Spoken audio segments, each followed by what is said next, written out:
नमस्कार भक्तों, सुनिए श्री कृष्णा टिप से श्रीमद् भगवद गीता अब हिंदी में। श्रीमद् भगवद गीता अध्याय 18 मोक्ष संन्यास योग, त्याग और भगवान के प्रति समर्पण के माध्यम से मुक्ति का योग। अर्जुन ने कहा, हे महाबाहु, मैं संन्यास और त्याग की प्रकृति के संबंध में जानना चाहता हूँ। हे केशिनिषूदन, हे ऋषिकेश, मैं दोनों के बीच का भेद जानने का भी इच्छुक हूँ। श्री भगवान ने कहा, कामना से अभिप्रेरित कर्मों के परित्याग को विद्वान लोग संन्यास कहते हैं और सभी कर्मों के फलों के त्याग को बुद्धिमान लोग त्याग कहते हैं। कुछ मनीषी घोषित करते हैं कि समस्त प्रकार के कर्मों को दोषपूर्ण मानते हुए उन्हें त्याग देना चाहिए, किंतु अन्य विद्वान यह आग्रह करते हैं कि यज्ञ, दान तथा तपस्या जैसे कर्मों का कभी त्याग नहीं करना चाहिए। हे भरत श्रेष्ठ, अब त्याग के विषय में मेरा अंतिम निर्णय सुनो।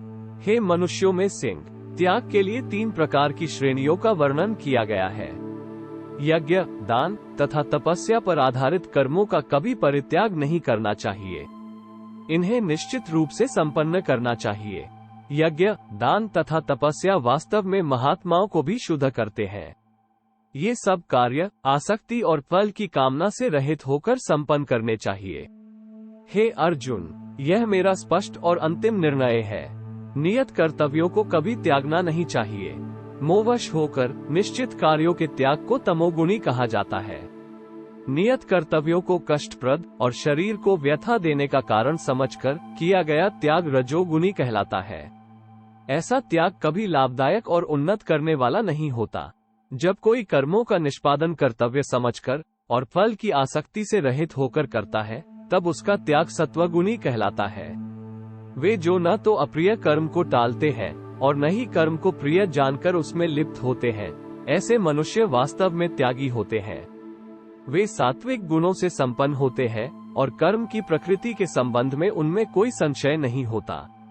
देहधारी जीवों के लिए पूर्ण रूप से कर्मों का परित्याग करना असंभव है, लेकिन जो कर्मफलों का परित्याग करते हैं वे वास्तव में त्यागी कहलाते हैं। जो निजी पारितोषिक के प्रति आसक्त होते हैं उन्हें मृत्यु के पश्चात भी सुखद, दुखद और मिश्रित 3 प्रकार के कर्मफल प्राप्त होते हैं, लेकिन जो अपने कर्मफलों का त्याग करते हैं उन्हें ना तो इस लोक में और ना ही मरणोपरांत ऐसे कर्मफल भोगने पड़ते हैं। हे अर्जुन, अब मुझसे सांख्य दर्शन के सिद्धांत में उल्लिखित समस्त कर्मों को संपूर्ण करने हेतु 5 कारकों को समझो, जो ये बोध कराते हैं कि कर्मों की प्रतिक्रियाओं को कैसे रोका जाए। शरीर, कर्ता, विभिन्न इंद्रियां, अनेक प्रकार की चेष्टाएं और विधि का विधान अर्थात भगवान, ये 5 कर्म के कारक हैं। शरीर, मन या वाणी से जो भी कार्य संपन्न किया जाता है, भले ही वो उचित हो या अनुचित, उसके ये 5 सहायक कारक हैं। वे जो इसे नहीं समझते और केवल आत्मा को ही कर्ता मानते हैं, अपनी दूषित बुद्धि के कारण वे वस्तुओं को उनके वास्तविक रूप में नहीं देख सकते। जो कर्तापन के अहंकार से मुक्त होते हैं और जिनकी बुद्धि मोहग्रस्त नहीं है, यद्यपि वे जीवों को मारते हैं, तथापि वे ना तो जीवों को मारते हैं और ना कर्मों के बंधन में पड़ते हैं। ज्ञान, ज्ञान का विषय और ज्ञाता ये कर्म को प्रेरित करने वाले 3 कारक हैं। कर्म के उपादान, स्वयं कर्म और कर्ता ये कर्म के 3 घटक हैं। सांख्य दर्शन में ज्ञान, कर्म और कर्ता की 3 श्रेणियों का उल्लेख किया गया है और तदनुसार प्रकृति के 3 गुणों के अनुसार इनमें भेद का वर्णन भी किया गया है।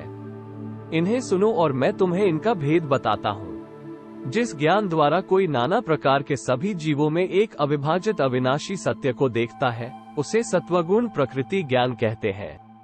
जिस ज्ञान द्वारा कोई मनुष्य भिन्न भिन्न शरीरों में अनेक जीवित प्राणियों को पृथक पृथक और असंबद्ध रूप में देखता है, उसे राजसी माना जाता है। वह ज्ञान जिसमें कोई मनुष्य ऐसी विखंडित अवधारणा में तल्लीन होता है जैसे कि वह संपूर्ण के सदृश हो और जो न तो किसी कारण और न ही सत्य पर आधारित है, उसे तामसिक ज्ञान कहते हैं। जो कर्म शास्त्रों के अनुमोदन के अनुसार है, राग और द्वेष की भावना से रहित और फल की कामना के बिना संपन्न किया जाता है, वह सत्वगुण प्रकृति का होता है। जो कार्य स्वार्थ की पूर्ति से प्रेरित होकर मिथ्या, अभिमान और तनावग्रस्त होकर किए जाते हैं, वे रजोगुणी प्रकृति के होते हैं। जो कार्य मोहवश होकर और अपनी क्षमता का आंकलन, परिणामों, हानि और दूसरों की क्षति पर विचार किए बिना आरंभ किए जाते हैं, वे तमोगुणी कहलाते हैं। वो जो अहंकार और मोह से मुक्त होता है, उत्साह और दृढ़ निश्चय से युक्त होता है, ऐसे कर्ता को सत्वगुणी कहा जाता है। जब कोई कर्ता कर्म फल की लालसा, लोभ, हिंसक प्रवृत्ति, अशुद्धता, हर्ष एवं शोक से प्रेरित होकर कार्य करता है, उसे रजोगुणी कहा जाता है। जो कर्ता अनुशासनहीन, अशिष्ट, हठी, कपटी, आलसी तथा निराश होता है और टाल मटोल करता है, वो तमोगुणी कहलाता है। हे अर्जुन, अब मैं प्रकृति के तीनों गुणों के अनुसार तुम्हें विभिन्न प्रकार की बुद्धि तथा वृत्ति के विषय में विस्तार से बता रहा हूँ। तुम उसे सुनो। हे पृथापुत्र, वो बुद्धि सत्वगुणी है जिसके द्वारा ये जाना जाता है कि क्या उचित है और क्या अनुचित है, क्या कर्तव्य है और क्या अकर्मणीय है, किससे भयभीत होना चाहिए और किससे भयभीत नहीं होना चाहिए, और क्या बंधन में डालने वाला है और क्या मुक्ति देने वाला है। हे पार्थ, ऐसी बुद्धि राजसिक कहलाती है जो धर्म और अधर्म तथा उचित और अनुचित आचरण के बीच भेद करने में भ्रमित रहती है। जो बुद्धि अंधकार से आच्छादित रहती है, अधर्म में धर्म, असत्य में सत्य की कल्पना करती है, वह तामसिक प्रकृति की होती है। जो धृति योग से विकसित होगी और जो मन, प्राण शक्ति और इंद्रियों की क्रियाओं को स्थिर रखती है, उसे सात्विक धृति, संकल्प कहते हैं। वो धृति जिसके द्वारा कोई मनुष्य आसक्ति और कर्म फल की इच्छा से कर्तव्य पालन करता है, सुख और धन प्राप्ति में लिप्त रहता है, वो राजसी धृति कहलाती है। दुर्बुद्धिपूर्ण संकल्प जिसमें कोई स्वप्न देखने, भय, दुख, मोह, निराशा और कपट का त्याग नहीं करता, उसे तमोगुणी धृति कहा जाता है। हे अर्जुन, अब तुम मुझसे 3 प्रकार के सुखों के संबंध में सुनो, जिनसे देहधारी आत्मा आनंद प्राप्त करती है और सभी दुखों के अंत तक भी पहुंच सकती है। जो आरंभ में विष के समान लगता है, लेकिन अंत में जिसका स्वाद अमृत के समान हो जाता है, उसे सात्विक सुख कहते हैं।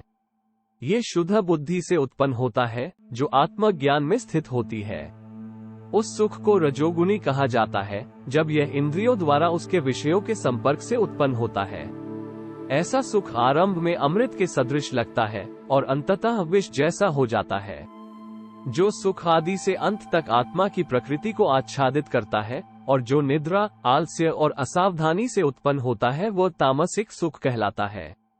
इस भौतिक क्षेत्र में पृथ्वी और स्वर्ग के उच्च लोकों में रहने वाला कोई भी जीव प्रकृति के इन 3 गुणों के प्रभाव से मुक्त नहीं होता। हे शत्रुहता, ब्राह्मणों, क्षत्रियों, वैश्यों और शूद्रों के कर्तव्यों को इनके गुणों के अनुसार तथा प्रकृति के 3 गुणों के अनुरूप वितरित किया गया है, न कि इनके जन्म के अनुसार। शांति, संयम, तपस्या, शुद्धता, धैर्य, सत्यनिष्ठा, ज्ञान, विवेक तथा परलोक में विश्वास, ये सब ब्राह्मणों के कार्य के स्वाभाविक गुण हैं।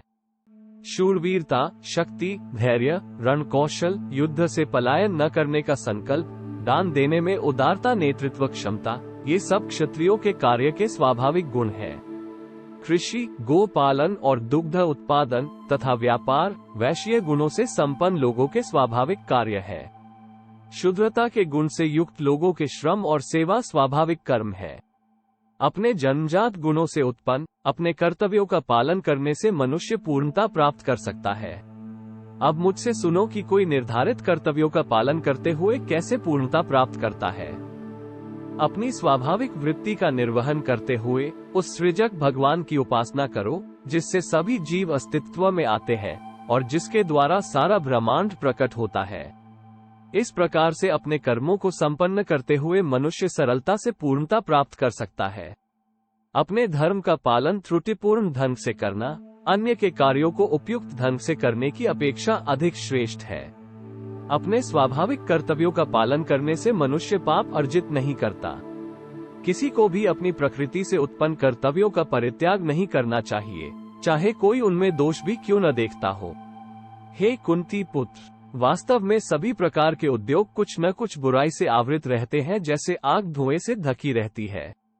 वे जिनकी बुद्धि सदैव प्रत्येक स्थान पर अनासक्त रहती है, जिन्होंने अपने मन को वश में कर लिया है, जो वैराग्य के अभ्यास द्वारा कामनाओं से मुक्त हो जाते हैं, वे कर्म से मुक्ति की पूर्ण सिद्धि प्राप्त करते हैं। हे अर्जुन, अब मुझसे संक्षेप में सुनो और मैं तुम्हें समझाऊंगा कि जो सिद्धि प्राप्त कर चुका है वह भी दृढ़ता से दिव्य ज्ञान में स्थित होकर कैसे ब्रह्म को भी पा सकता है। कोई भी मनुष्य ब्रह्म को पाने की पात्रता प्राप्त कर सकता है जब वह विशुद्ध बुद्धि और दृढ़ता से इंद्रियों को संयत रखता है, शब्द और अन्य इंद्रिय विषयों का परित्याग करता है, राग और द्वेष को अपने से अलग कर लेता है। ऐसा व्यक्ति जो एकांत वास करता है, अल्प भोजन करता है, शरीर मन और वाणी पर नियंत्रण रखता है, सदैव ध्यान में लीन रहता है, वैराग्य का अभ्यास करता है, अहंकार, अहिंसा, अभिमान, कामनाओं, संपत्ति के स्वामित्व और स्वार्थ से मुक्त रहता है और जो शांति में स्थित है वो ब्रह्म के साथ एकरस होने का अधिकारी है। परम ब्रह्म की अनुभूति में स्थित मनुष्य मानसिक शांति प्राप्त करता है। वह न तो शोक करता है और न ही कोई कामना करता है, क्योंकि वो सभी के प्रति संभाव रखता है। ऐसा परम योगी मेरी भक्ति को प्राप्त करता है। मेरी प्रेममयी भक्ति से कोई मुझे सत्य के रूप में जान पाता है। तब यथावत सत्य के रूप में मुझे जानकर मेरा भक्त मेरे पूर्ण चेतन स्वरूप को प्राप्त करता है। यदि मेरे भक्त सभी प्रकार के कार्यों को करते हुए मेरी पूर्ण शरण ग्रहण करते हैं, तब वे मेरी कृपा से मेरा नित्य एवं अविनाशी धाम प्राप्त करते हैं। अपने सभी कर्म मुझे समर्पित करो और मुझे ही अपना लक्ष्य मानो। बुद्धियोग का आश्रय लेकर अपनी चेतना को सदैव मुझ में लीन रखो। यदि तुम सदैव मेरा स्मरण करते हो, तब मेरी कृपा से तुम सभी कठिनाइयों और बाधाओं को पार कर पाओगे। यदि तुम अभिमान के कारण मेरे उपदेश को नहीं सुनोगे, तब तुम्हारा विनाश हो जाएगा। यदि तुम अहंकार से प्रेरित होकर सोचते हो कि मैं युद्ध नहीं लड़ूंगा, तुम्हारा निर्णय निरर्थक हो जाएगा। तुम्हारा स्वाभाविक क्षत्रिय धर्म तुम्हें युद्ध लड़ने के लिए विवश करेगा। हे अर्जुन, मोहवश जिस कर्म को तुम नहीं करना चाहते, उसे तुम अपनी प्राकृतिक शक्ति से उत्पन्न प्रवृत्ति से बाध्य होकर करोगे। हे अर्जुन, परमात्मा सभी जीवों के हृदय में निवास करता है। उनके कर्मों के अनुसार वो भटकती आत्माओं को निर्देशित करता है, जो भौतिक शक्ति से निर्मित यंत्र पर सवार होती है। हे भारत, अपने पूर्ण अस्तित्व के साथ पूर्ण रूप से केवल उसकी शरण ग्रहण करो। उसकी कृपा से तुम पूर्ण शांति और उसके नित्य धाम को प्राप्त करोगे। इस प्रकार से मैंने तुम्हें ये ज्ञान समझाया जो सभी गुह्य से गुह्यतर है। इस पर गहनता के साथ विचार करो और फिर तुम जो चाहो वैसा करो। पुनः मेरा परम उपदेश सुनो जो सबसे श्रेष्ठ गुह्य ज्ञान है। मैं इसे तुम्हारे लाभ के लिए प्रकट कर रहा हूँ, क्योंकि तुम मेरे प्रिय मित्र हो। सदा मेरा चिंतन करो, मेरे भक्त बनो, मेरी आराधना करो, मुझे प्रणाम करो। ऐसा करके तुम निश्चित रूप से मेरे पास आओगे। मैं तुम्हें ऐसा वचन देता हूँ क्योंकि तुम मेरे अतिशय मित्र हो। सभी प्रकार के धर्मों का परित्याग करो और केवल मेरी शरण ग्रहण करो। मैं तुम्हें समस्त पाप कर्मों की प्रतिक्रियाओं से मुक्त कर दूंगा, डरो मत। यह उपदेश उन्हें कभी नहीं सुनाना चाहिए जो न तो संयमी है और न ही उन्हें जो भक्त नहीं है। इसे उन्हें भी नहीं सुनाना चाहिए जो आध्यात्मिक विषयों को सुनने के इच्छुक नहीं है, और विशेष रूप से उन्हें भी नहीं सुनाना चाहिए जो मेरे प्रति द्वेष रखते हैं। वे जो इस अति गुह्य ज्ञान को मेरे भक्तों को सिखाते हैं, वे अति प्रिय कार्य करते हैं। वे निस्संदेह मेरे धाम में आएंगे। उनकी अपेक्षा कोई भी मनुष्य उनसे अधिक मेरी प्रेम पूर्वक सेवा नहीं करता, और इस पृथ्वी पर मुझे उनसे प्रिय न तो कोई है और न ही होगा। और मैं ये घोषणा करता हूँ कि जो हमारे पवित्र संवाद का अध्ययन करते हैं, वे ज्ञान के समर्पण द्वारा अपनी बुद्धि के साथ मेरी पूजा करेंगे। ऐसा मेरा मत है। वे जो श्रद्धायुक्त तथा द्वेष रहित होकर केवल इस ज्ञान को सुनते हैं, वे पापों से मुक्त हो जाते हैं और मेरे पवित्र लोकों को पाते हैं, जहाँ पुण्य आत्माएं निवास करती हैं। हे पार्थ, क्या तुमने एकाग्रचित होकर मुझे सुना? हे धनंजय, क्या तुम्हारा अज्ञान और मोह नष्ट हुआ? अर्जुन ने कहा, हे अच्युत, आपकी कृपा से मेरा मोह नष्ट हो गया है। अब मैं ज्ञान में स्थित हूँ। मैं संशय से मुक्त हूँ और मैं आपकी आज्ञाओं के अनुसार कर्म करूँगा। संजय ने कहा, इस प्रकार से मैंने वासुदेव पुत्र श्री कृष्ण और उदारचित पृथा पुत्र अर्जुन के बीच अद्भुत संवाद सुना। यह इतना रोमांचकारी संदेश है कि इससे मेरे शरीर के रोंगटे खड़े हो गए हैं। वेदव्यास की कृपा से मैंने इस परम गुह्य योग को साक्षात योगेश्वर श्री कृष्ण से सुना। हे राजन, जब जब मैं परमेश्वर श्री कृष्ण और अर्जुन के बीच हुए इस चकित कर देने वाले अद्भुत संवाद का स्मरण करता हूँ, तब तब मैं पुनः पुनः हर्षित होता हूँ। भगवान श्री कृष्ण के अति विस्मयकारी विश्व रूप का स्मरण कर मैं अति चकित और बार बार हर्ष से रोमांचित हो रहा हूँ। जहाँ योग के स्वामी श्री कृष्ण और श्रेष्ठ धनुर्धर अर्जुन है, वहाँ निश्चित रूप से अनंत ऐश्वर्य, विजय, समृद्धि और नीति होती है। ऐसा मेरा निश्चित मत है। हरि ओम तत्सत। इस प्रकार श्रीमद् भगवद गीता का 18वां अध्याय समाप्त हुआ।